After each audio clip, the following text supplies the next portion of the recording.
Nancy Carpenter has been a llama owner for more than a decade, but is more excited than ever to have a llama exposition in northwest Montana. Carpenter owns Stillwater Ranch with her husband Bruce and has 3 llamas, Tomahawk, Echo, and Jackson. She takes them to shows on occasion, but they mostly live a leisurely life by the Stillwater River.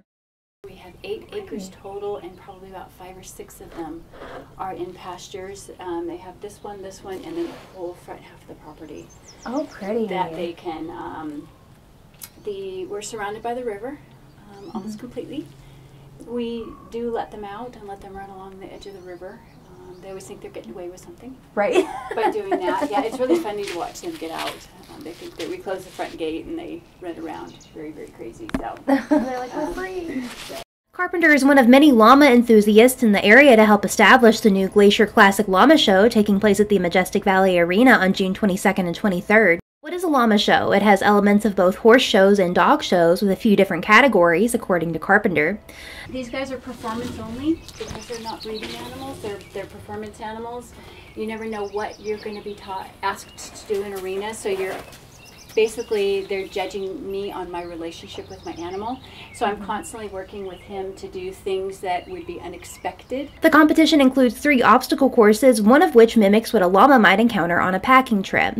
Another part of the competition is public relations, which relates to skills found in therapy animals, like navigating around more everyday occurrences like cars and wheelchairs. So you don't know what you're going to be asked to do. Oh, interesting. And I'm going to be judged on my relationship. What I ask him to do, does he do it? If I drop a lead rope and walk away, will he stay on there? He usually won't. Across most of the tests in the competition, judges are looking for how well the handler and the llama work together. Other areas of the show will focus on the coats of the llamas. This part of the competition looks at the varying types of fibers in the llama coats. For example, silky llamas would compete for the champion silky, a type of coat characterized by its slippery touch and luster. So llamas don't come in breeds, they come in fiber types. Oh, okay.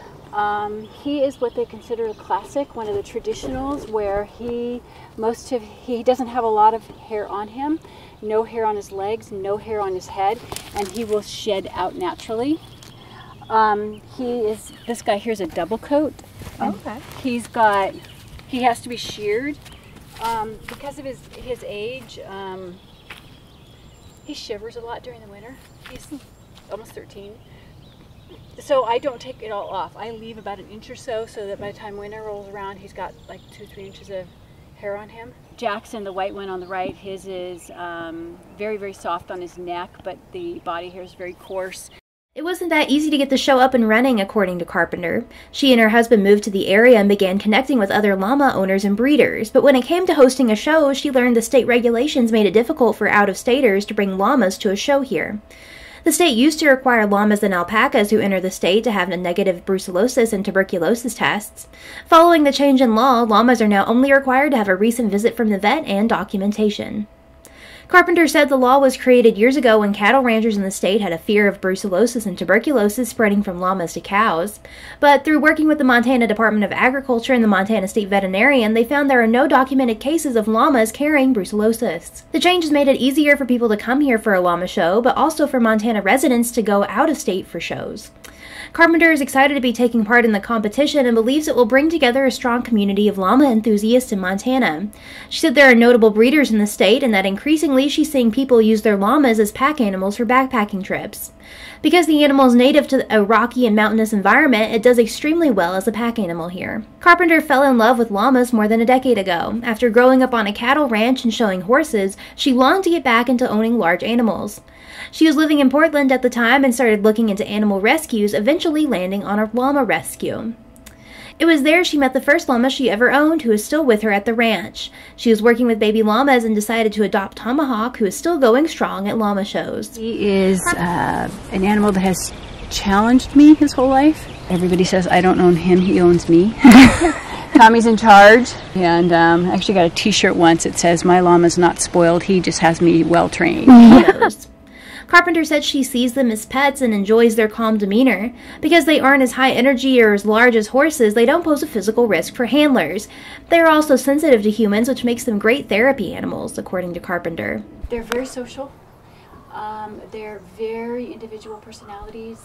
They're like dogs, and they're very food motivated.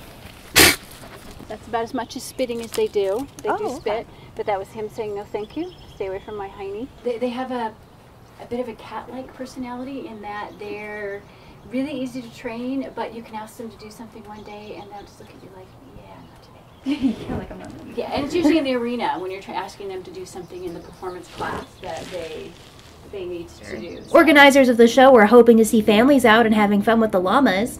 In addition to the competitions on Saturday and Sunday, there will be vendors and food trucks. The Glacier Classic Llama Show is June 22nd and 23rd at the Majestic Valley Arena, beginning at 8 a.m. To learn more, visit the Glacier Classic Llama Show's Facebook page. For the Daily Interlake, I'm Taylor Inman.